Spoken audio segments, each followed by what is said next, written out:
मित्रों, पौराणिक काल से ही यह एक बहस का विषय रहा है कि जब कोई स्त्री पुरुष एक दूसरे के साथ समागम करते हैं तो किसे ज्यादा आनंद आता है।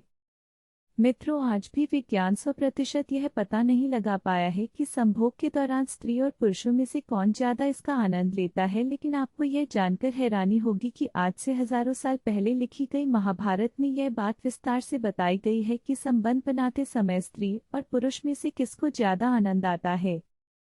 आज की इस वीडियो में हम आपको महाभारत में वर्णित इसी कथा के बारे में बताने जा रहे हैं। नमस्कार मित्रों, द डिवाइन इंडिया हिंदी पर आपका एक बार फिर से स्वागत है। महाभारत में वर्णित कथा के अनुसार एक बार पांडुपुत्र युधिष्ठिर अपने पितामह भीष्म के पास पहुंचे और उन्हें प्रणाम किया। तब पितामह भीष्म ने उन्हें आशीर्वाद देते हुए पूछा, हे वत्स, तुम चिंतित लग रहे हो, बताओ क्या बात है। तब युधिष्ठिर ने कहा, पितामह, मैं एक दुविधा में फंस गया हूँ, क्या आप उसे सुलझाने की कृपा करेंगे। यह सुनकर भीष्म बोले, पौत्र, पहले तुम मुझे अपनी दुविधा बताओ, फिर मैं उसे सुलझाने का प्रयास करूंगा। यह सुन युधिष्ठिर ने कहा, पितामह, कई दिनों से मैं इस प्रश्न का हल नहीं खोज पाया कि संभोग करते समय स्त्री और पुरुष में से किसको ज्यादा आनंद आता है। तब पितामह भीष्म ने युधिष्ठिर से कहा, पौत्र, आओ मेरे पास बैठ जाओ, फिर मैं तुम्हें इससे भंग, स्वाना और सकरा की कथा के बारे में बताता हूँ। इसके बाद युधिष्ठिर भीष्म पितामह के निकट जाकर बैठ गए। फिर भीष्म बोले, हे धर्मराज, बहुत समय पहले भंगस्वाना नाम का एक राजा हुआ करता था। उसकी न्यायप्रियता के कारण उसकी प्रजा सदैव आनंद में रहा करती थी, परंतु दुर्भाग्य से उसकी कोई संतान नहीं थी। एक बार पुत्र की इच्छा में राजा भंगस्वाना ने एक यज्ञ का अनुष्ठान किया जिसका नाम अग्निष्टुता था, क्योंकि उस यज्ञ में केवल अग्निदेव का ही आदर हो रहा था। यह देखकर देवराज इंद्र नाराज हो गए और राजा भंगस्वाना पर अपना क्रोध निकालने के लिए मौके की तलाश करने लगे। परंतु बहुत दिनों तक राजा भंगस्वाना से यज्ञ में कोई गलती नहीं हुई, जिसके बाद देवराज इंद्र का क्रोध और गया। फिर कुछ दिनों बाद जब एक दिन राजा भंगस्वाना शिकार के लिए निकले तो देवराज इंद्र ने सोचा कि अपने अपमान का बदला लेने का यह सही समय है। और फिर जब राजा भंगस्वाना जंगल पहुंचे तो इंद्र ने उन पर सम्मोहन मन दिया, जिससे वह राजा अपना सुधबुद्ध खो बैठा और उस जंगल में इधर उधर भटकने लगा। सुधबुद्ध खो देने के कारण राजा भंगस्वाना को ना तो दिशा की समझ रह गई थी और ना ही उसे अपने सैनिक दिख रहे थे। इस तरह राजा भंगस्वाना कुछ देर बाद अपने सैनिकों से बहुत दूर चले गए। राजा को अभ्यास भी लगने लगी थी। फिर उसे एक छोटी सी नदी दिखाई दी जो ही सुंदर लग रही थी। नदी को देखकर राजा उसकी ओर और फिर पहले उसने अपने को पानी पिलाया और खुद पानी पीने के लिए नदी के पानी में प्रवेश किया। परंतु राजा के पानी में प्रवेश करते ही उसका शरीर धीरे धीरे बदलने लगा और देखते ही देखते राजा भंगस्वाना एक स्त्री में बदल गया, जिसके बाद राजा भंगस्वाना को खुद पर शर्म आने लगी और वह जोर जोर से रोने लगा। उसे यह समझ नहीं आ रहा था कि आखिर किस कर्म के कारण उसके साथ यह सब हुआ है। फिर भंगस्वाना मन ही मन ईश्वर से कहने लगा, हे प्रभु, आपने यह कैसा अनर्थ कर दिया है। इस रूप को लेकर मैं अपने राज्य वापस कैसे जाऊंगा।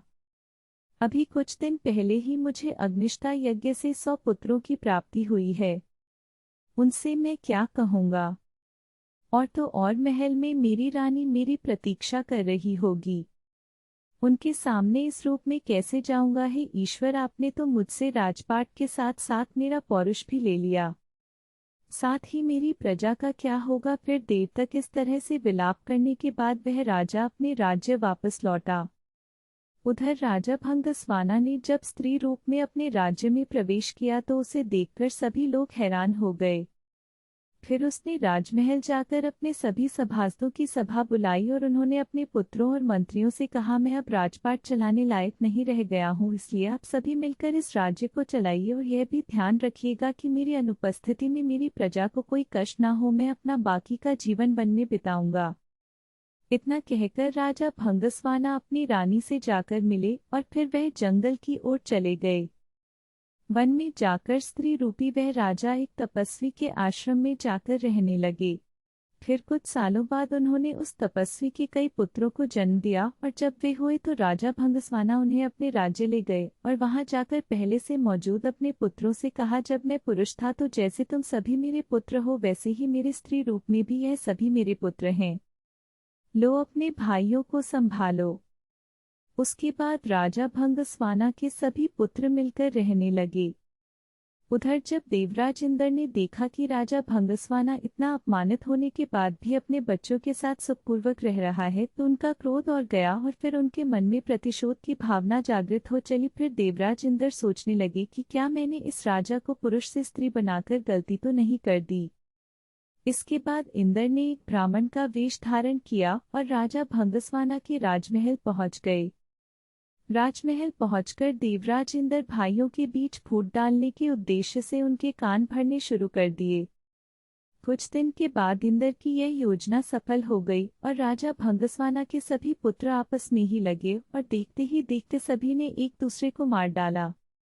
इधर इस बात का जैसे ही भंगस्वाना को पता चला वह शोकाकुल हो उठे और पुत्र के वियोग में जोर जोर से रोने लगे। तभी ब्राह्मण वेश में इंद्रदेव उसके पास पहुंचे और उससे पूछा, पुत्री तुम रो क्यों रही हो। तब भंगस्वाना ने रोते हुए इंद्ररूपी ब्राह्मण को सारी घटना बतलाई तो देवराज इंद्र ने अपना असली रूप दिखाकर राजा को उसकी गलती के बारे में बताया। इंद्र बोले, हे राजन, तुमने यज्ञ में केवल अग्निदेव की पूजा की और मेरा अपमान किया, इसलिए मैंने ही तुम्हारे साथ यह सब किया। देवराज इंद्र के मुख से ऐसी बातें सुनकर भंगस्वाना उनके चरण हुए बोले, हे देवेंद्र, अनजाने में मुझसे अपराध हो गया, कृपया कर मुझे क्षमा कर दें। यह देखकर इंद्र को दया आ गई और उन्होंने राजा को वरदान देते हुए कहा, हे स्त्री रूपी राजन, तुम अपने सभी पुत्रों में किसी एक को जीवित देख सकते हो। तब भंगस्वाना ने कहा, हे देवेंद्र, अगर ऐसी बात है तो मैंने स्त्री रूप में जिन पुत्रों को जन्म दिया था उनमें से किसी एक को जीवित कर दीजिए। यह सुन इंद्र हैरान हो गए और फिर उसका कारण पूछा तो भंगस्वाना ने कहा, हे देवेंद्र, स्त्री का प्रेम कभी भी पुरुष के प्रेम से बहुत अधिक होता है, इसलिए मैं अपनी कोख से जन्मे पुत्र का जीवन दान मांगती हूँ। राजा भंगस्वाना की बातें सुनकर इंद्र प्रसन्न हो गए और उन्होंने राजा के सभी पुत्रों को जीवित कर दिया। फिर उन्होंने राजा भंगस्वाना को पुरुष रूप में परिवर्तित वरदान दिया। परंतु स्त्री रूपी राजा भंगस्वाना ने इंद्र से कहा, हे देवराज, मैं स्त्री रूप में ही खुश हूँ और अपने जीवन के अंत तक स्त्री ही रहना चाहती हूँ। यह सुनकर इंद्र ने उससे पूछा, राजन, तुम पुरुष बनकर अपना राजपाट नहीं संभालना चाहते? तो भंगस्वाना बोले, नहीं, क्योंकि संयोग के समय स्त्री को पुरुष से कई गुना ज्यादा आनंद और सुख मिलता है, इसलिए मैं स्त्री ही रहना चाहती हूँ। यह सुनकर इंद्र ने तथास्तु कहा और वहां से अंतर्धान हो गए। इस तरह कथा समाप्त होने के बाद भीष्म ने युधिष्ठिर से कहा कि हे पौत्र, अब तो तुम्हें समझ आ गया होगा कि स्त्री को संभोग के समय पुरुष से ज्यादा आनंद आता है। तो मित्रों, उम्मीद करता हूँ कि आप युधिष्ठिर की तरह इस बात को समझ गए होंगे कि संभोग के समय स्त्री और पुरुष में कौन ज्यादा आनंद प्राप्त करता है। अगर समझ गए हो तो नीचे कमेंट करके जरूर बताएं।